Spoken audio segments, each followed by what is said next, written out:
Why do you still feel trapped where you are? Pause for a moment and genuinely think about that. You've consumed endless videos, flipped through countless books, maybe even taken courses or listened to motivational talks. You already know the information. You know the steps you should be taking. And yet, you haven't fully committed to action. You keep circling back to the same point, almost as if something invisible is tying you down.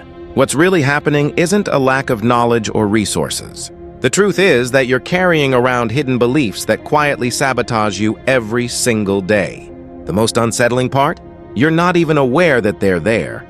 Inside you exists a version of yourself that is far more capable than the person you currently identify with.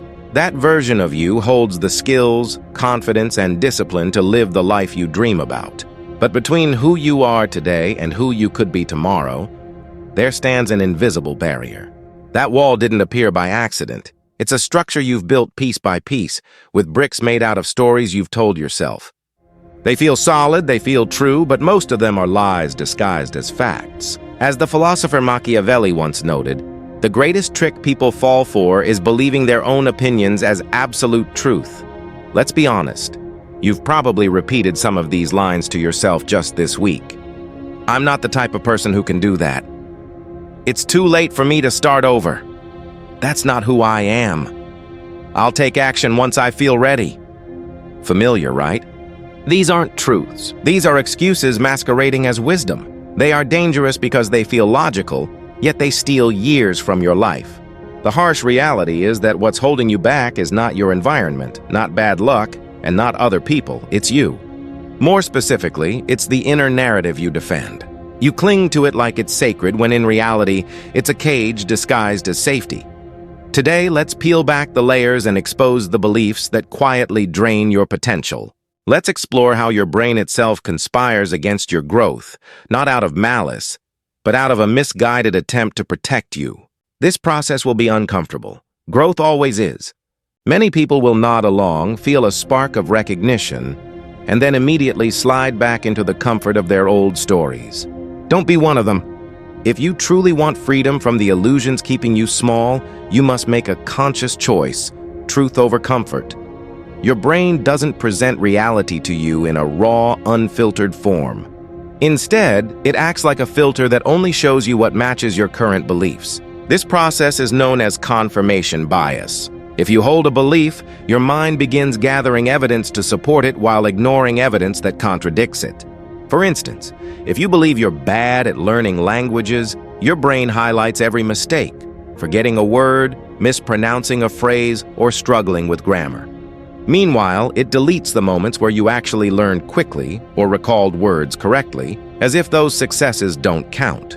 Or let's say you've convinced yourself that you're not creative. Suddenly, all your bland or unimpressive ideas are spotlighted, while the clever problem you solved last week vanishes from memory. That burst of originality you had once? Erased. Why? Because it doesn't align with your internal identity. You're not experiencing the real picture. You're seeing an edited highlight reel that supports your limitations. And this mental editing trick can trap people for decades. On the flip side, there's another trap called optimism bias. It convinces you that bad things happen only to other people. You might tell yourself, I don't need to save money, things always work out, until an emergency blindsides you. Or, I don't need to learn new skills, my job is secure, until layoffs come. Optimism bias makes you feel invincible, but reality is indifferent to whether you're prepared. Life keeps moving forward whether you're ready or not.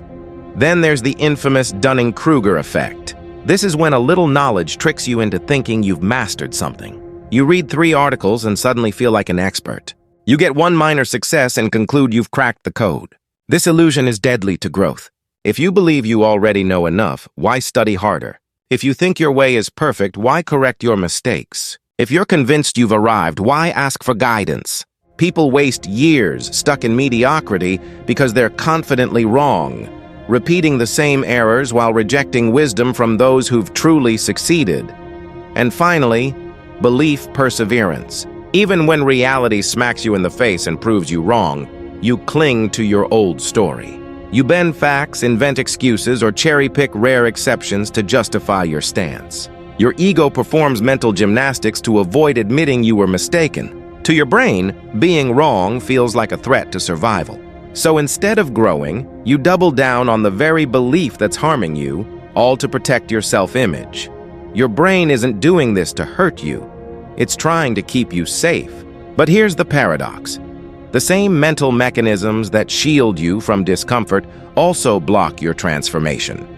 Let's break this down with specifics. The single most destructive belief that paralyzes growth is, I'm either talented or I'm not. This mindset has killed more potential than failure ever has. You see someone excel at a skill, playing an instrument, speaking confidently, excelling in business, and assume they were born with that ability. You decide they're naturally gifted and you're not. It's easier to label them exceptional than to face the truth of your own effort. But here's reality. The people you admire weren't born that way. They practiced when you were scrolling through social media. They pushed through embarrassment and failure while you avoided risk. They kept showing up long after you would have quit. What you see now is the polished result.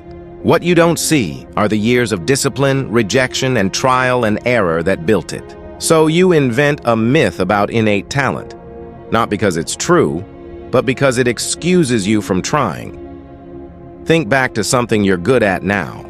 Driving a car, cooking a dish, solving a certain kind of problem, whatever it is. Were you born knowing it? Of course not. You learn through repetition, failure, and correction. That's how every skill works. Yet somewhere along the way, you drew arbitrary lines. I'm not technical. I'm not athletic. I'm not artistic. Based on what? A couple of failed attempts? A careless comment from someone years ago? Those are not facts. They're fears dressed up as truth.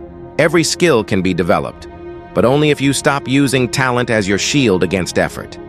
Machiavelli also said, "Where there is strong will, challenges cannot defeat you." Your potential isn't capped by your natural gifts. It's limited by your willingness to push past discomfort. If you're tired of being trapped by the same excuses, you need to understand something crucial. Growth doesn't come from waiting until you feel ready. It comes from moving forward while still feeling unprepared. Waiting for confidence before you act is like waiting to get stronger before you go to the gym. It's backwards. Confidence is the reward for action, not the prerequisite. You must also recognize that your identity is not fixed. The phrase, "that's just who I am," is one of the biggest lies you tell yourself. You weren't born with fixed traits. You're a constantly evolving set of habits, thoughts, and behaviors. Every time you choose action over fear, you're reshaping who you are. Every time you challenge an old belief, you're rewriting your story. To move forward, you must start treating your mind like a system that can be rewired.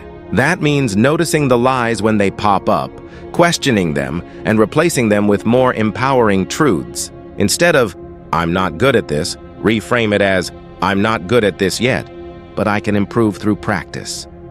Instead of, "It's too late for me," remind yourself, "This is the youngest I'll ever be again, and the best time to start is now." Instead of, "I'll wait until I feel ready," commit to the idea that readiness comes after you've already taken the leap. Growth will hurt. It always does. But the pain of growth is temporary, while the pain of regret lasts a lifetime. Every day you cling to comfortable lies. You trade your potential for momentary safety. You have to decide. Do you want comfort or do you want change? The battle is not with the world outside. It's with the voice inside that insists you're not enough, that it's too late, that you should stay where it's safe. That voice feels protective, but it's keeping you trapped in a small version of yourself.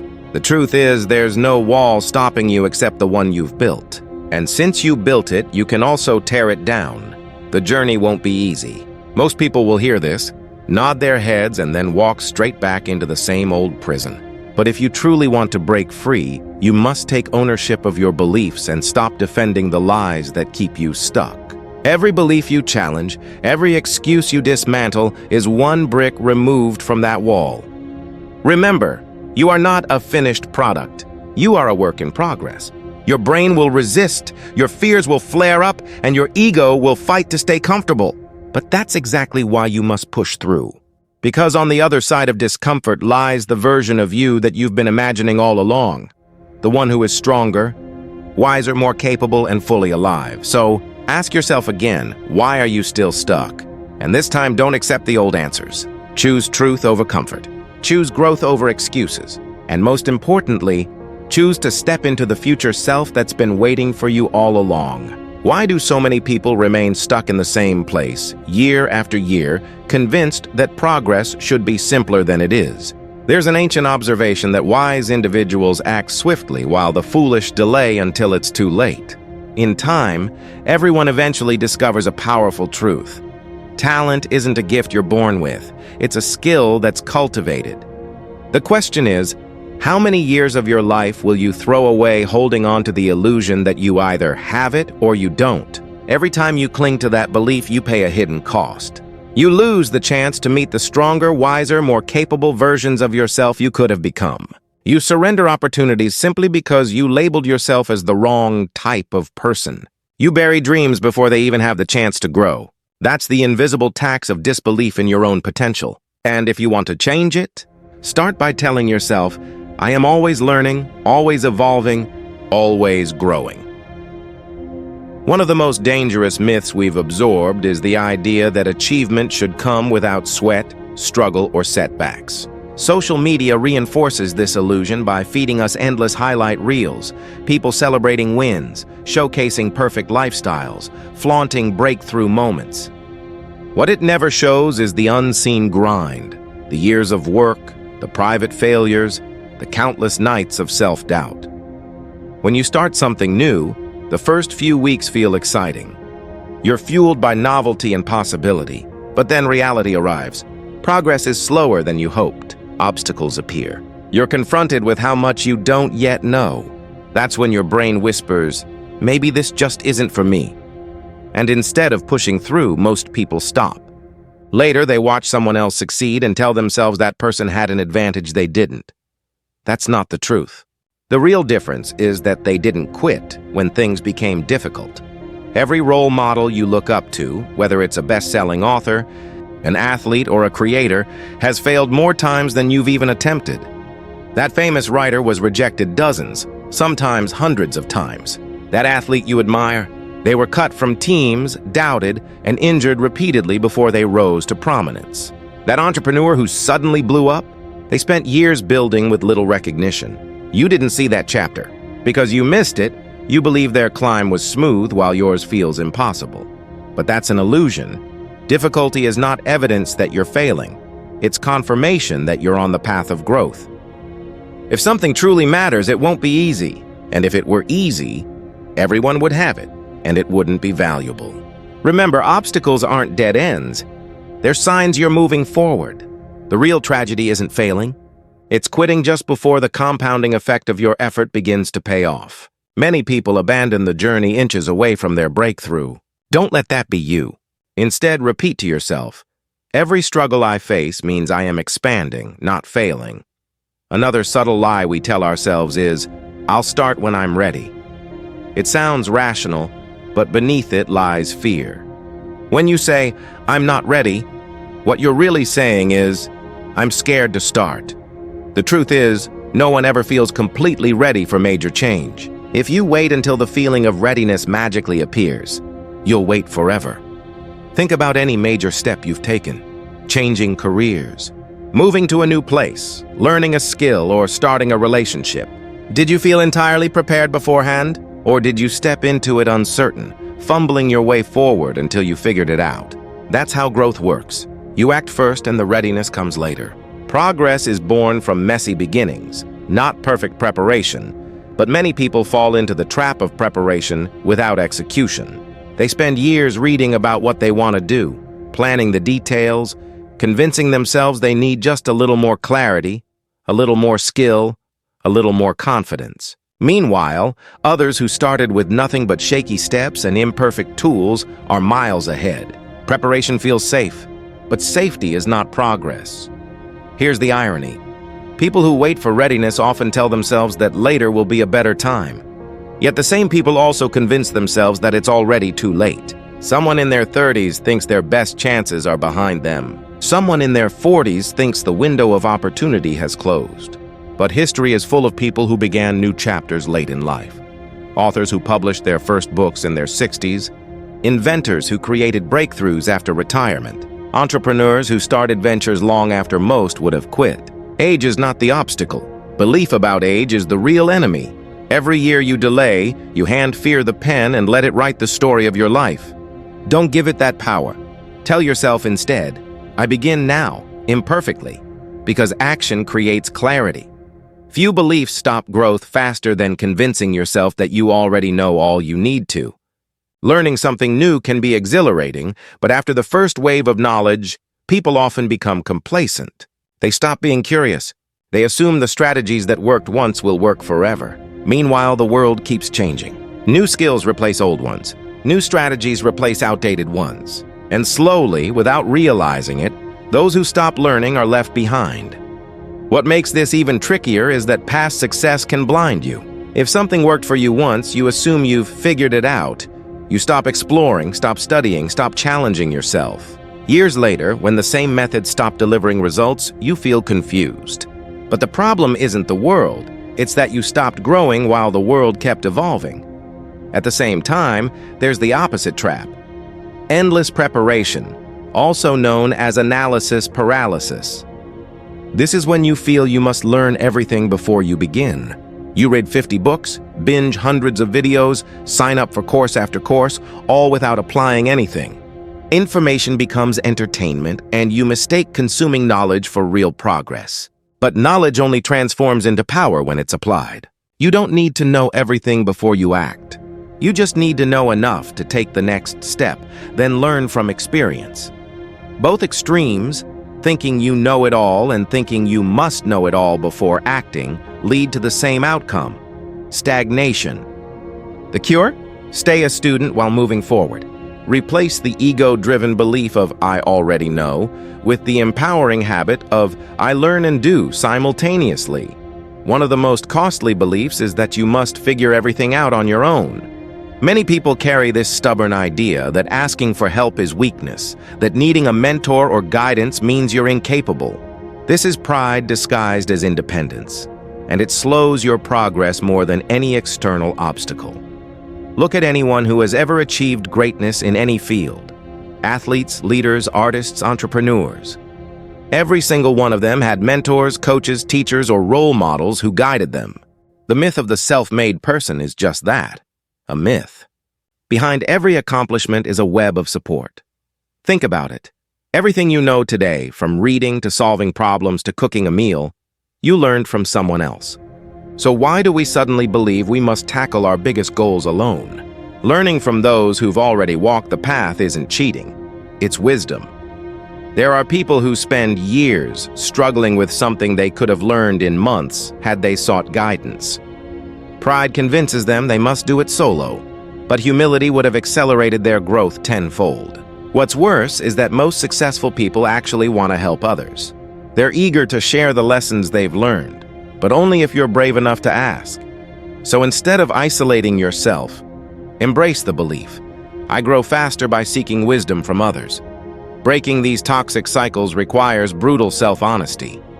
You must look at your life without filters, without sugarcoating, without excuses. Are you genuinely putting in the effort you claim, or are you simply busy with distractions that don't move the needle? Are you improving your skills consistently, or have you been coasting on old habits for years? Are your setbacks truly bad luck, or are they consequences of poor decisions you refuse to own? This is not about being cruel to yourself, it's about accuracy. You cannot improve what you refuse to acknowledge. Results don't care about your intentions. They don't care about how much effort you believe you're giving. Results reveal the truth. If you've been trying to get in shape for years but see no progress, something in your approach is broken. If you've been practicing a skill for months without improving, you're practicing incorrectly. If your career has plateaued for years, your strategy is outdated. Clarity is liberating. When you see reality clearly, you can change it. When you hide from it, you spin endlessly, repeating the same cycle. The key isn't to try harder. Trying harder with the wrong method only wastes time faster. If you're driving the wrong way, speed doesn't matter. You're still going in the wrong direction. Progress comes from adjustment, not blind persistence. Perhaps the greatest lie we tell ourselves is that our identity is fixed. We say things like, I'm just not a morning person. I've always been shy. I'm naturally disorganized. These are not immutable truths. They are patterns you've repeated so often that they feel permanent. But in reality, your identity is shaped by your daily actions. Want to become a morning person? Start waking up earlier consistently. Want to become confident? Practice behaving as though you are confident, even when you're trembling inside. Want to become organized? Begin with one small act of organization every day. Your brain adapts to what you repeatedly do, not to who you think you are. Clinging to a fixed identity feels safe because it allows you to avoid growth. But growth requires letting go of the old version of yourself. The person you've been up until now isn't necessarily the person you need to become to reach the next level. As times change, so must you. As opportunities evolve, so must your habits, your mindset, and your identity. The cost of a rigid identity is eternal sameness. If you insist on staying who you've always been, you'll remain where you've always been. Finally, recognize that your time and energy are the most valuable currencies you own. Not every task deserves your attention. Not every person deserves your energy. Many people believe that being kind means saying yes to everything. But saying yes to everything is the fastest way to say no to your own growth. Every hour spent on things that don't matter is an hour you can't spend building the life you want. Protecting your energy isn't selfish, it's strategic. It's how you carve space for the work that matters, for the learning that matters, for the relationships that matter. Growth requires focus, and focus requires boundaries. Every limiting belief you hold, whether it's the illusion that talent is fixed, that success should be easy, that you must wait for readiness, that you know enough, or that you must do it all alone, carries a cost. The cost is your future self. The cost is the life you could be living. But the moment you stop defending these comfortable lies, you open the door to transformation. Start before you're ready. Embrace difficulty as proof of growth. Stay curious. Seek wisdom freely. Protect your energy fiercely. And most of all, remind yourself daily, I am not finished. I am in the process of becoming. Growth rarely happens by accident. It is the result of deliberate effort, uncomfortable choices, and the courage to see truth without flinching. One of the hardest but most important things you'll ever learn is that protecting your personal evolution requires strength strong enough to risk disappointing people around you. Many individuals never reach their potential simply because they cannot endure the temporary sting of others being unhappy with their choices. But when you finally draw boundaries, when you learn to defend your time and energy instead of allowing guilt to dictate your commitments, you step into the path of real expansion. People may call this selfish, and that's fine, because your transformation ultimately benefits everyone connected to you. Your family, your friends, your colleagues, even strangers gain when you rise higher. On the other hand, your stagnation benefits no one. If you allow yourself to stay trapped in cycles of distraction and obligation, all that dies with you is the unused version of your potential, the version of you that could have been. This doesn't mean becoming cold, rude, or heartless. It means being intentional about where you place your attention. Too many lives are sacrificed to time wasters, to toxic relationships, to tasks carried out only because that's what people expect. The cost of never reclaiming your own energy is devastating. You can spend decades serving the needs and egos of everyone else while your own gifts, talents, and dreams remain buried. And when it's too late, regret is the only companion left. That's why it's critical to internalize this truth. My growth matters. Say it to yourself until it sinks into your bones, because the moment you truly believe it, you begin to operate differently. You make decisions from a place of empowerment, not guilt. But awareness is not enough. Understanding how limiting beliefs control you means nothing if you don't challenge and replace them. You can watch videos, read books, or nod along to wise words all day, but until you apply strategies in real life, your situation will never change. That's why the practical work matters so much. One of the simplest and most powerful practices is the weekly audit.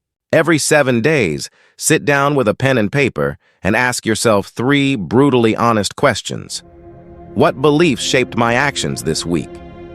Do I actually have evidence that those beliefs are true? Did those beliefs move me closer to my goals or drag me further away? Write the answers down, even if they make you uncomfortable. Over time, patterns begin to appear, recurring beliefs that show up again and again like ghosts haunting your decisions.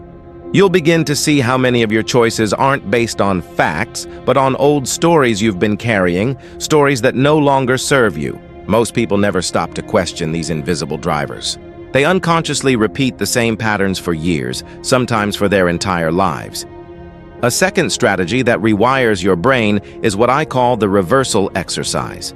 Take one of your strongest self-definitions, the kind of statement you repeat casually without even thinking. I'm not creative. I'm not good at technology. I'm terrible at learning new things. Now flip it on its head and argue against it as if your life depends on it. Collect evidence from your own history that contradicts the belief. If you say you're not creative, recall the times you solved a problem in an original way, moments when your imagination brought value or unique ideas you shared that others hadn't thought of. If you believe you can't learn quickly, remind yourself of every skill you've picked up over the years. Riding a bike, learning a language, mastering a job, even adapting to new phones and apps. The discomfort you feel in doing this exercise is exactly the point. Your brain dislikes contradiction. But growth hides inside that friction. Each week, choose a different belief and dismantle it. You'll begin to notice how selective your memory has been, always gathering proof for your limitations while conveniently ignoring the evidence of your strengths. Another tool is measurement.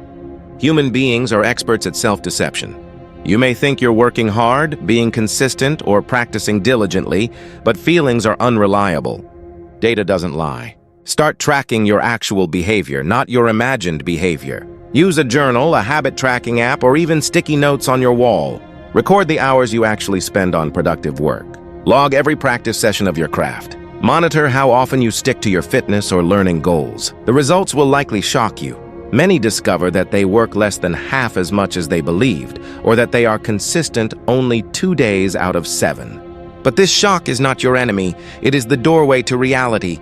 When you see numbers on a page, delusion evaporates. And in that moment, true change becomes possible.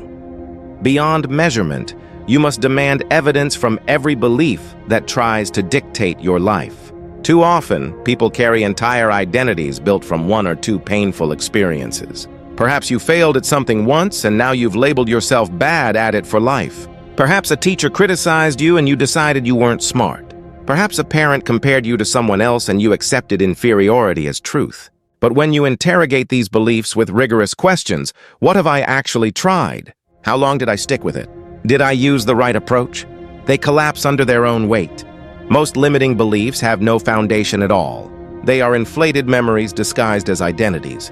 Question them like a ruthless lawyer. If they cannot provide evidence, discard them. Since your own perspective is always distorted, you must also seek outside eyes. Ask someone who cares about you to reveal one thing you believe about yourself that they think is false. The answer may sting, but that sting is medicine. Resist the temptation to defend yourself or explain away their perspective. Just listen. Growth rarely comes wrapped in comfort. It often comes wrapped in criticism. And sometimes the very feedback that bruises your ego is the key to freeing you from years of stagnation. Another powerful habit is deliberately contradicting your own limitations through action. Every week, choose one belief that has held you back and do something, anything that proves it wrong. If you think you're not creative, sketch, write, compose, or brainstorm ideas. It doesn't matter if the result is good. The act itself dismantles the belief. If you say you're not athletic, take a long walk, stretch, lift something heavy, or do a set of push-ups. If you say you're too old to learn technology, spend 30 minutes exploring a new app or watching a tutorial. The point isn't to become an expert instantly. The point is to show yourself evidence that your belief is just a fragile story. Every small action plants a seed of doubt in your limitation, and eventually those seeds bloom into new identities. One exercise that shifts perspective is the 5-year test. Stop and ask, if I continue believing what I currently believe for the next 5 years, where will I be?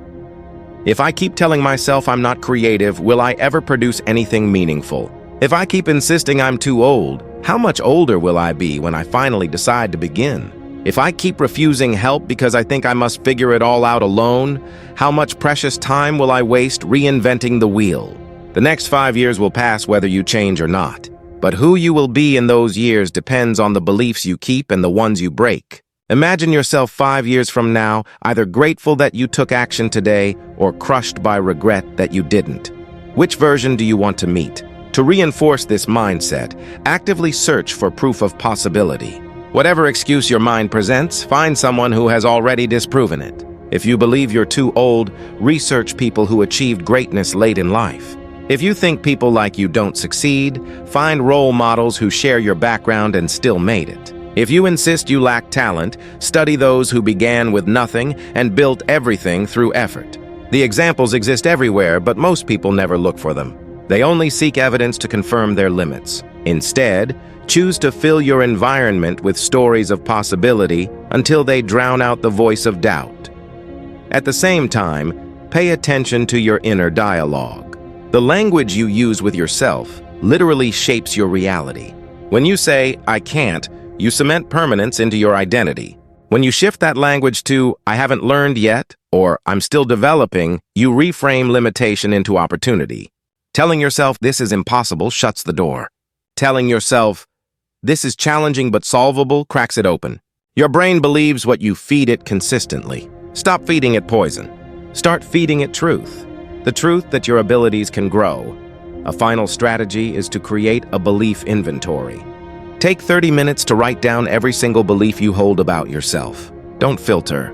Include the positive ones, the negative ones, the neutral ones. Then go through each belief and interrogate it. Where did this come from? Does it help me or hurt me? Do I have evidence that it's true, or is there evidence that it may not be?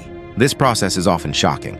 You will realize that many of your most limiting beliefs were inherited from parents, teachers, one bad experience, or society at large.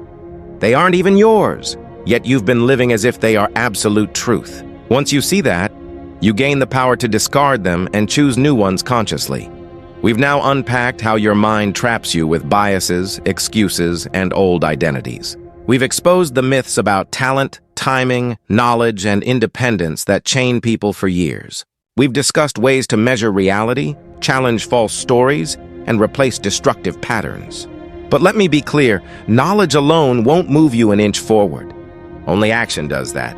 Right now, before you leave this page, identify one false belief that's been keeping you stuck. Write it down. Then decide one specific action you will take this week. Not next month, not when you feel ready, to challenge that belief directly. The price of postponement is more wasted years. Haven't you already paid enough? The real danger is not ignorance. It's certainty. People who believe they already know everything stop growing. People who refuse to question their stories stay trapped. Growth begins the moment you doubt what you've always believed. It begins the moment you choose courage over comfort, truth over excuses, action over delay. The choice is available to you right now. Your potential isn't gone. It's only buried under layers of lies. The question is, will you finally dig it out?